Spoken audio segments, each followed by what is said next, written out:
Now we are discussing about distance.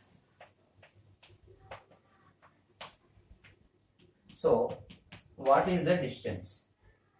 For example, this is one A position and this is one B position. One station A to another station B. One car traveling. Like this path.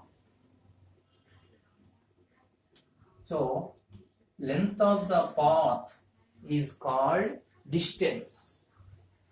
So, what is the distance? Length of the path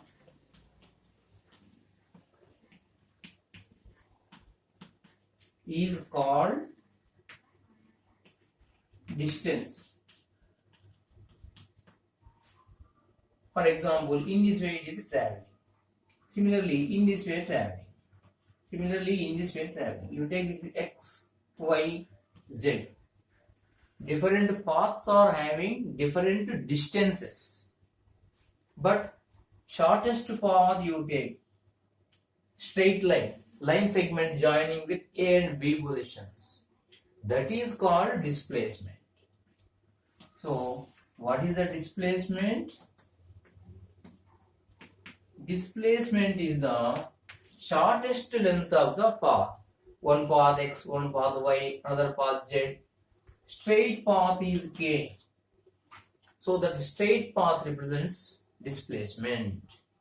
So shortest length of the path, this is constant, but these paths are changing. So shortest distance in between two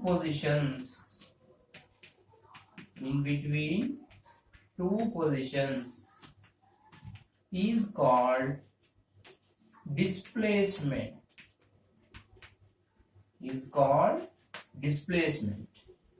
Length of the path is called distance. Shortest length of the path is called displacement. This path is changing, but shortest length is constant. So both are having same SI units. So what are the SI units? For distance or displacement, same SI units, that is meter. Its symbol is small m. Next, CGS units. Now, what are the CGS units? Centimeter. That is centimeter. This is meter and this is centimeter. So this is about distance and displacement. Again, another important thing is distance is a scalar.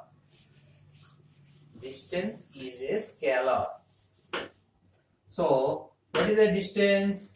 Distance is scalar and displacement is vector. This is scalar and displacement is a vector. What is scalar and what is vector? Just we are discussing. So what is a scalar?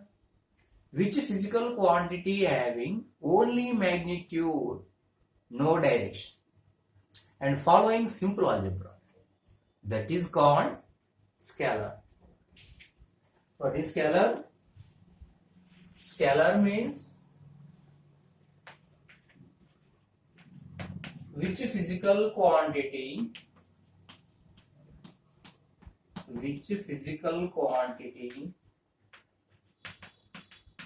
having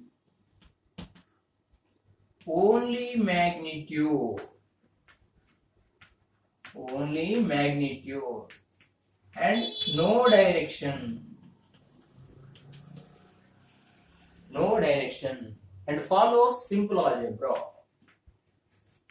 and follows simple algebra. That is called scalar.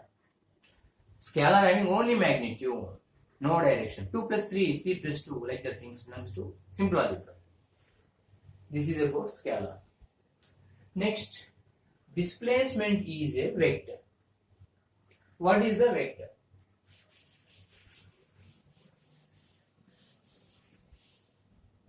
Now, what is the vector? Which is having magnitude and also direction and also follows vector algebra. Vector algebra means addition of vectors. It follows addition of vectors. That is called vector. What is the vector? Which physical quantity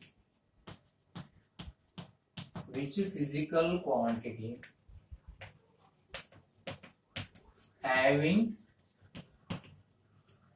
magnitude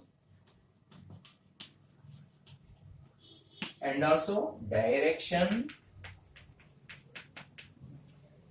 and follows vector algebra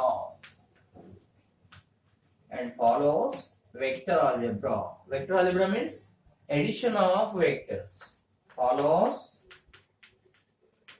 addition of vectors is called vector.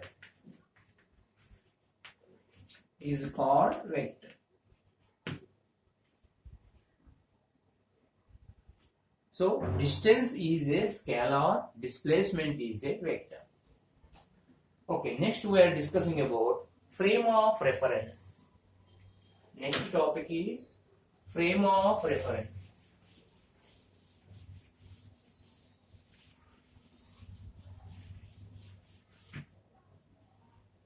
Frame of reference. What is the frame of reference? Where we are taking observations belongs to physical quantities. That is called frame of reference. For example, in the laboratory I am doing experiment. That laboratory is attached to the earth. That is called one frame of reference. So, here we are having two types of frame of reference. One is inertial frame of reference. Inertial frame of reference, and another one is non-inertial frame of reference.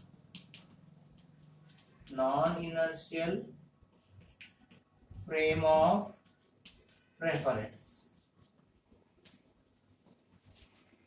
What is the inertial frame?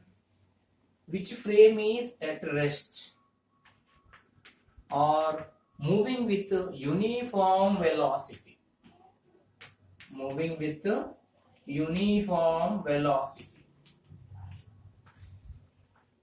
For example, one bus is at rest. That goes to inertial frame of reference. One bus is moving straight road with uniform velocity. That also goes to inertial frame of reference. In the rest case, acceleration 0. In the uniform velocity case also, acceleration is 0.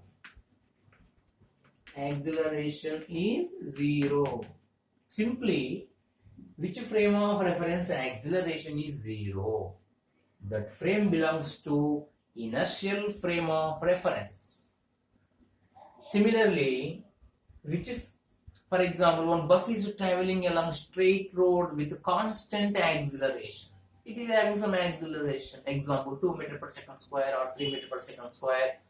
Uniform acceleration, it is traveling along straight road. So that goes to non-inertial frame of reference. So which reference frame acceleration is not 0, some acceleration having. That is called non-inertial frame of reference or accelerated frame of reference.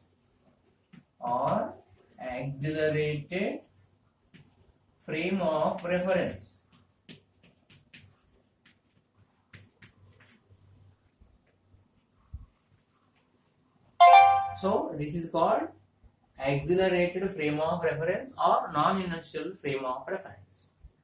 So now principle of equivalence. Principle of equivalence.